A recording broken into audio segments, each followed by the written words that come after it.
السلام علیکم. آیا تاسو پوهیږئ چې د علم د زده کړې لپاره درې بنیادي شیان مهم دي او هغه کوم شیان دي؟ نن ورځ په همدغه باندې بحث کوو. د یو علم د زده کړې لپاره لومړی د علم تعریف، د علم موضوع او د علم غرض زده کول اړین دي. د علم تعریف څه ته ویلی کېږي؟ تعریف چې د خپل له تعارف په لغت څخه اخیستل شوی چې معنا یې پیژندګلوي ده او په اصطلاح کې د هغو جملو او بیانونو ترکیب دی چې د یو شي یا شخص یا داسې نورو د ځانګړتیاوو په اړه موږ ته معلومات راکوي.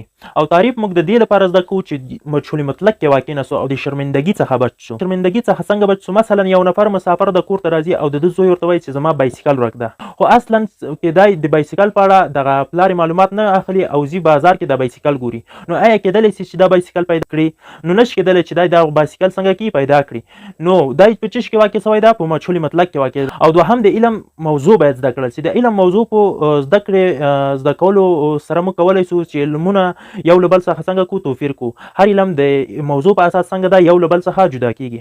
او دریم شی چې دا د علم غرض ده. د علم غرض چې دا ډېر مهم ده. د علم غرض یعنی هدف موږ ته دا ځای ښیي چې د علم د تطبیق ساحه کوم ځای ده، د استعمال ځای ښیي. او خدای نخواسته که چېرته موږ یو علم زده کوو د هغه د تطبیق ساحه موږ ته معلومه نه وي، نو کېدای سي یو داسې علم زده کړو چې په نن زمانه کې د هغه د تطبیق ساحه اصلا وجود ونه لري.